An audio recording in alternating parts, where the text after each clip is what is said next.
Hello, my name is William the Avid Reader, and today I'm reviewing The Tragedy of Great Power Politics, written by John Mearsheimer in 2001. So this is a book on global politics by an offensive realist. The two main schools of thought in international relations are liberalism and realism, and Mearsheimer comes from the offensive realist school of thought. So within realism, you have three main schools of thought. You have human nature realism, which is what the classical realists believe. Then later on you've got defensive realism, which is actually similar to liberalism in a sense. And then more recently, maybe you could argue, you have offensive realism with John Mearsheimer being the founder of that idea, kind of. He's contributed that in international relations. So what does offensive realism believe? Offensive realism is one of the two sub-schools of thought related to structural realism, which means it believes the structure of the international system, international anarchy, affects how states interact, and states are the main actors, of course, in the international relations system. But in difference to defensive realism, offensive realism believes that states try to maximize their power. They try to achieve regional hegemony and wealth, and this makes war inherently likely, to the difference of defensive realism, which believes just that states try to secure themselves and that's it. But offensive realism believes that states are inherently aggressive because of the structure of the system, and it's in their self-interest to go to war and things like that. There are 10 chapters in this book. One of the chapters discusses types of powers, and the two main types are military and latent power. So military is the power you have from the army, navy, and air force. And the most important part is the active army you have, while the navy and the air force supplements it. The reserve tend to be badly trained, so they're not as good. So active duty is key. That distinguishes it from latent power. Latent power is related to wealth and population of a country. So the potential of building a great military that the country has. So for example, Japan and Germany are latent powers. They have a great economies, large populations, but they are not military powers, since relatively speaking their armies aren't that big, especially the active duty. Russia, you could say, is a military power. Maybe it's not really a latent power, since their wealth is quite poor. Now they have a big population but not a wealth. So that's the difference between a military power and a latent power. Military powers take primacy. Like, you can be how rich you want and how big of a population you want, but if the military power of the opposite is superior, then they tend to win the war. So there are discussions, for example, why certain countries win wars. Why do sometimes smaller states or less powerful states win wars against other ones?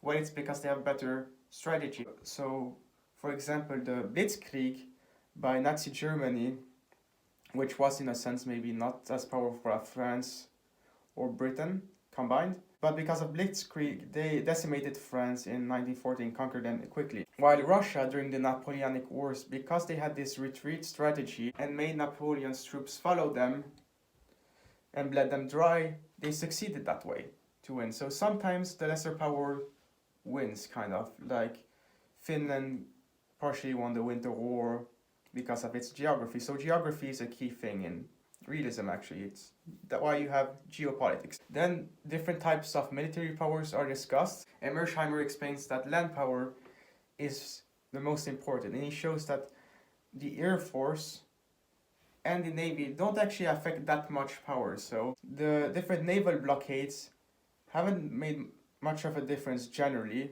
or if they do, it's supplemental. So with the exception of the naval blockade maybe of Imperial Japan, it doesn't work usually. And then it's only supplemental. Same thing with air superiority. And yeah, air superiority, it can be key in different ways, but it doesn't really affect things. You cannot conquer a country with an air force. For example, when you had Britain bombing Germany through the air force during World War II, that didn't really help that much. It just killed a bunch of civilians. So in a sense, you can see here, yeah, bombing civilians through the air force kind of useless. So you could actually avoid civilian casualties if you think in that way. Then he discusses different survival strategies. So the main goal of a nation is to maintain regional hegemony, and the only country that has been able to do this is the United States. And he doesn't explain that well how they were able to do it or why they weren't. He basically argues, yeah, there weren't any other great powers around, so that's why it works, and it's an insular power. The so-called insular power like Britain and the United States, to differentiate from continental powers where great powers have to go to war with each other to balance each other out. Another goal is to obtain wealth. However, Mearsheimer doesn't discuss how you obtain wealth. Wealth is not just something that flies out of the sky. You have to have an economic system to do that. And he doesn't discuss that. He doesn't discuss that the United States was going to win the Cold War anyways, because it would always be wealthy, because capitalism is obviously superior to communism. So he doesn't discuss that. So I would say that's one of his cons with his book. He doesn't really look into the domestic politics in the countries that influence things. And another goal he claims in survival strategies for states is to obtain nuclear superiority. So he thinks that the mutually assured destruction doctrine, MAD, isn't really applicable. Now, I don't really see why you have to build on nuclear weapons on and on and on. After you've attained a certain amount, it's useless, so he doesn't really justify that well, I think. He also brings up criticism against offensive realism, and he looks at the record in Europe and America. In Europe, you have, for example, Bismarckian Germany, where you actually saw Bismarck having some self-restraint. He didn't try to conquer Austria, really. He just increased the size of Germany slowly but surely until it was a great power. And he doesn't really distinguish that much between Wilhelmine Germany under the Kaiser and Bismarckian Germany with the Iron Chancellor. And I think that's another con with the book, because he believes that even if Bismarck had stayed on as Chancellor of Germany, you would still have had these alliance systems during the 1890s. He doesn't believe there would have been a renewed alliance between Germany and Russia. And often the thing he does to justify all these things that run contrary to offensive realism, he just says it's buck passing. What is buck passing? Well, buck passing is you give the burden of war to another country. So the Soviet Union buck passed to the Western powers against Nazi Germany initially, and states tried to buck pass January to avoid war. How is the record of offensive realism displayed in America? Well, he says that the goal of the United States to achieve regional hegemony through the Monroe Doctrine and Manifest Destiny is proof of it. However, he does not explain well why the British just left America to become a regional hegemon after the Spanish-American War in 1898. Here he's ignoring the ideal similarities between the similar cultures of Britain and the United States. I would argue, to opposite of him, the Brits didn't just concede because they knew it was lost in the Americas. It was just like, it was also that Britain went and looked at the United States. The United States is quite a similar country to us. They would probably not go to war with us. If they control North America and South America and all of Latin America, that's not a problem. So even if we have our colony Canada next to it, that's fine. So I would say that's why America got the United States as its hegemon and the Brits conceded it to them for cultural and ideological reasons, not for offensive realism reasons. Then he discusses how states use strategies. The main strategies they have during war is balancing and buck passing. If you have a potential regional hegemon, like Wilhelmine Germany, Nazi Germany, Imperial Japan, then states are going to try to prevent it. For example, with Napoleonic France, a lot of countries went to war with them. But here their strategy failed because they kept buck passing. But they should have balanced if you think about it. So he doesn't explain why didn't they just balance. Well, they weren't able to because Napoleonic France kept going to war with different ones, so forming an alliance was difficult. If you think about it, why didn't they just form a balancing coalition against Napoleonic France, and they would have been able to crush them easily. And he doesn't explain that really well either. So he thinks that buck passing is a generous strategy. And here you can see how offensive realism can lead to some bad things. For example, buck passing. An example of buck passing is Nazi Germany, where so the Soviet Union, France, and Great Britain kept passing the buck of who was going to take on Nazi Germany, and he doesn't regard here the ideological factors really, that the reason nobody was taking on Nazi Germany, it was not because of buck passing, it was because of pacifism. Britain especially had become pacifist. It was not because, oh, we're worrying about what's happening in Asia and the Mediterranean with Italy. No, I think you have to look at this kind of from ideological positions. So I would say he's wrong in that sense. And the buck passing thing. Here you could see that if you would just have balanced initially, it would have been better. So these different strategies of offensive realism sometimes lead to disasters, especially when you don't take into account the different ideologies around this, because domestic politics matter. He also then discusses the different types of polarity, and he argues that bipolarity is more stable than balanced multipolarity, and that balanced multipolarity is better than unbalanced multipolarity. So bipolarity is when you have two great powers dominating, two superpowers. So for example, the Cold War with the United States and the Soviet Union. Balanced multipolarity is a large part of the 19th century, where you had a bunch of great powers, but none was a potential hegemon. Unbalanced multipolarity is where you have a bunch of great powers, but there's a potential regional hegemon, such as Wilhelmine Germany from the turn of the 20th century and Nazi Germany, potential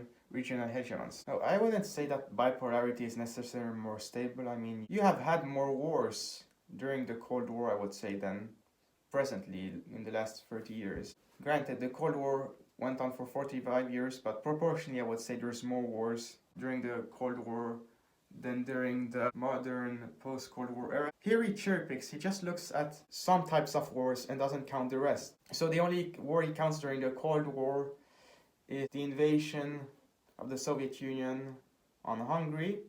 He doesn't count Vietnam and Afghanistan and all of that. And then he looks back at multipolarity and takes into account some wars here. But I think he should have looked at many more wars, since modern warfare now is not necessarily between states, but within states, or intra-wars across states. The final chapter is his future vision of how the world is going to turn out. And he doesn't actually believe in the democracy peace thesis. He doesn't believe that there will be peace in Europe. I would say you've had peace in Western Europe for over half a century. That's not gonna change anytime soon, I believe. And then when you look at different areas of conflicts, it's between democracies and dictatorships. And he brings up backsliding, but that doesn't change the fact that the democracy peace thesis is correct, and that democracies don't go to war with each other. And also, economic prosperity leads to peace. He doesn't agree with that. First of all, he doesn't understand where wealth comes from. Wealth is synonymous with prosperity. And the argument that prosperity creates peace, he doesn't analyze it here, but it goes that with prosperity, economic development through economic liberalism and capitalism, you have a growing middle class. And that middle class will be eventually fed up with the dictatorship. That's what's have happened in previous cases, you could say. And if you have a growing middle class in China, for example, like you have now, then the Chinese government will have to reconsider its position and thus become less egoistic, because democracies don't go to war with each other. And he believes that the United States may withdraw, or that there may be balancing against Germany or Russia if they start growing in power, or against China, which is, yeah, that's true, you may have war against China, but I don't think there will be any problem in Europe. So, how would I rate The Tragedy of Great Power Politics by John Mearsheimer? I would say 7 out of 10. So he makes a strong case for offensive realism, but he doesn't bring up that many counter-arguments to his ideas, or when he does, he basically justifies everything while it's buck passing. That's what's happening. He doesn't look at the domestic politics. He thinks they're irrelevant. If they were irrelevant, then the United States would have gone to war earlier, I would say, during the World Wars. An example of domestic politics countering foreign affairs is, for example, the Congress in the United States refuses to declare war, so the president can't do anything about it until later on when he can mass support. And he just equates like realism and ideology sometimes go together. Power politics and ideology sometimes move along together and work okay, but no, I don't agree with that. But he doesn't look at alternative theories that disproves him, and if he does, he just disregards them and uses some semantics and calls it buck passing or something like that. So yeah, 7 out of 10. It's a decent book. You should read it to get the realist perspective on international politics, but this isn't even the best school of realism, I would say. So this was the avid reader's review of The Tragedy of Great Power Politics, written by John Mearsheimer in 2001. I hope you enjoyed this review, and I will see you guys next time.